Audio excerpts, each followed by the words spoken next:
تیرا داتا ایدی شرک دیے حد کیوں تیرا داتا تھلے فرشاں دے تیرا داتا تھلے فرشاں دے میرا داتا اتے عرشاں دے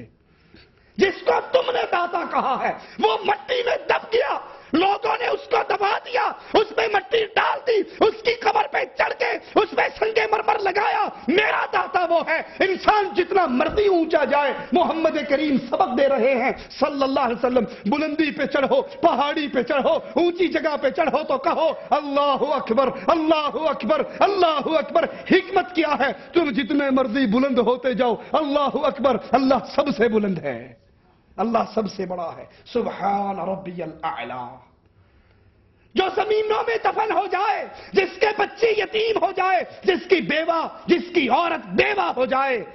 جو کپڑے نہ اتار سکے جو غسل نہ کر سکے جو وضو نہ کر سکے جو طہارت نہ کر سکے جو قبرستان چل کے نہ جا سکے جو اتنا محتاج ہو زندگی میں فقیر مرنے کے بعد فقیر رب محمد کی قسم وہ داتا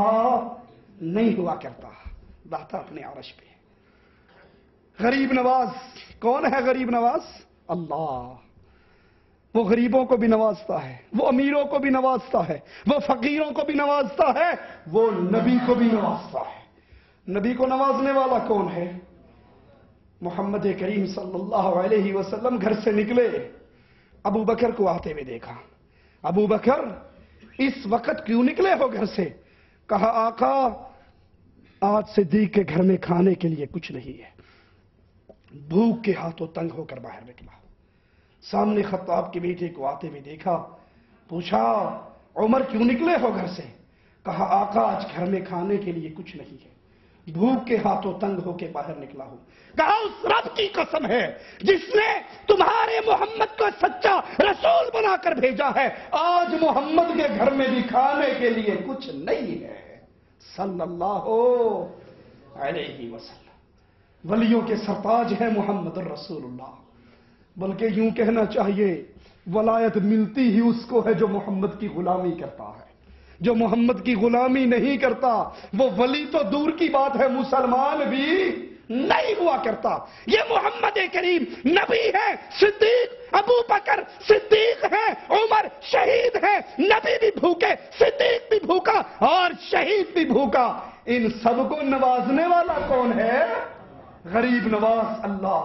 بندہ نواز اللہ بندہ پرور اللہ نبی کو نوازنے والا اللہ صدیق کو نوازنے والا اللہ شہید کو نوازنے والا اللہ علی کو نوازنے والا اللہ ولی کو نوازنے والا اللہ ہم نے مالک کی صفت کو انڈیا والوں نے چھینا اور معین الدین چشتی کے نام سٹیکر لگا دیا یہ خواجہ غریب نواز خواجہ نہ دے گا تو پھر کون دے گا یہ اللہ کی صفات ہیں اللہ کی صفات کا اللہ کے اسماء کا احترام یہ ہے کہ جو خاص اللہ کا خاصہ ہو وہ غیر اللہ کو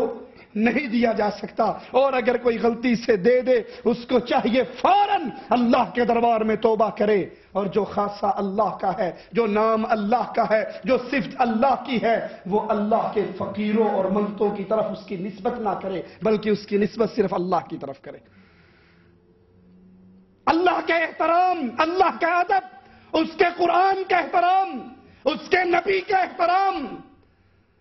یہ چھوٹی باتیں نہیں ہیں ہماری زبانوں پر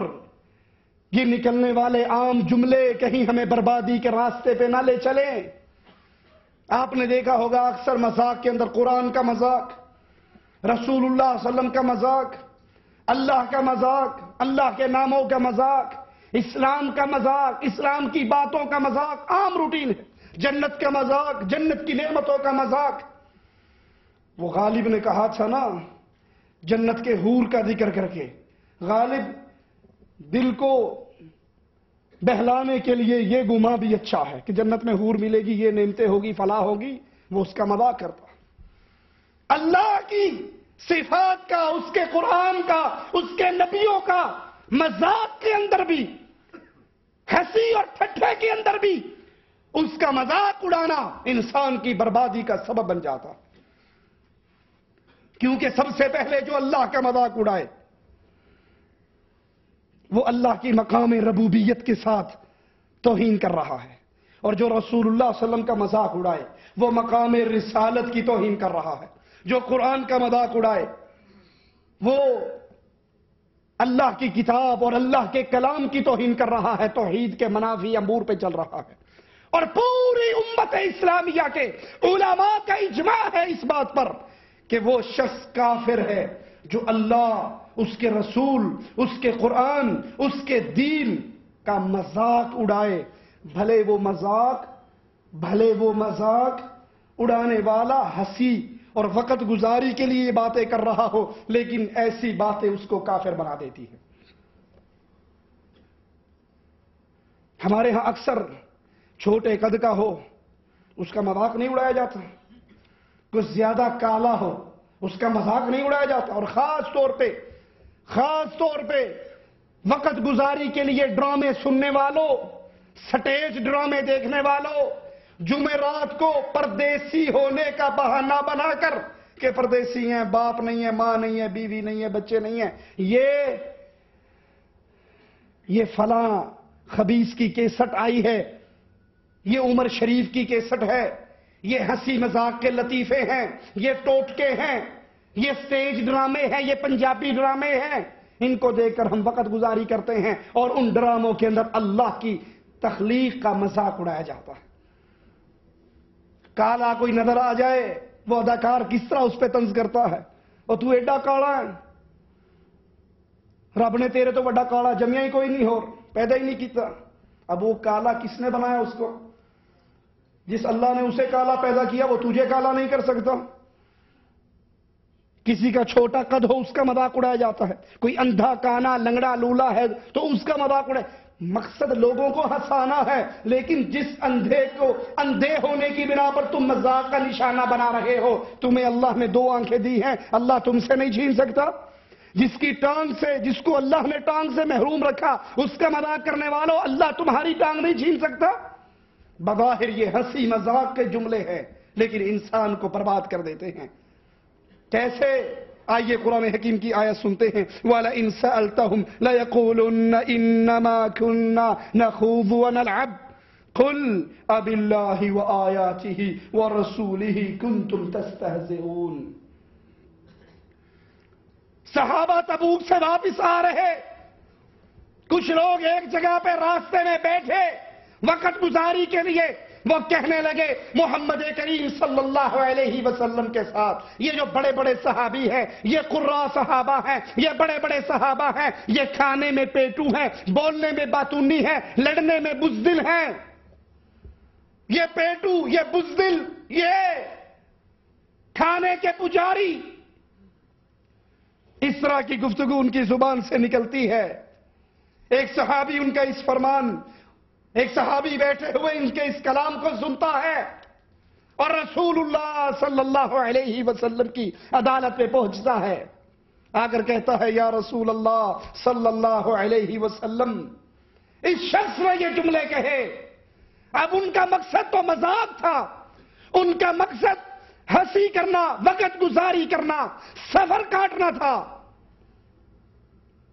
ادھر اللہ کے نبی صلی اللہ علیہ وسلم کے پاس یہ صحابی پہنچتے ہیں اور ادھر آسمان والا وحی اتار دیتا ہے. اللہ کے نبی صلی اللہ علیہ وسلم کے پاس یہ جملے کہنے والا بھی دوڑ کر آتا ہے اور اللہ کے نبی صلی اللہ علیہ وسلم سے کہتا ہے اے اللہ کے پیارے حبیب، ہم تو وقت گزاری کر رہے تھے، ہم تو صرف سفر کی تھکاوٹ دور کر رہے تھے، ہم تو صرف ہنسی اور مذاق کے لیے یہ بات کہہ رہے تھے. کیا کہا تھا انہوں نے؟ اللہ کو گالی دی تھی؟ اللہ کو گالی دی تھی؟ نہیں. رسول اللہ کو گالی دی تھی؟ نہیں. صحابہ کے بارے میں یہ کہا تھا یہ صحابہ بڑے بڑے کبار صحابہ، قراء علماء صحابہ، یہ کھانے کے پیٹو، بولنے کے باتونی، لڑنے میں بزدل. لیکن اللہ کے رسول کے ان صحابہ کو یہ گندے جملے کہنے پر اللہ نے جواب میں کیا کہا؟ قرآن کی آیات پہ غور کیجئے. جب انہوں نے کہا، مالک کہہ رہا ہے وَلَئِن سَأَلْتَهُمْ، اے نبی اگر تم ان سے پوچھو تم نے یہ الفاظ کیوں کہے، وہ جواب میں کیا کہیں گے؟ لَيَقُولُنَّ إِنَّمَا كُنَّا نَخُوضُ وَنَلْعَبُ. اے اللہ کے نبی، ہمارا ارادہ مذاق کا تھا، ہمارا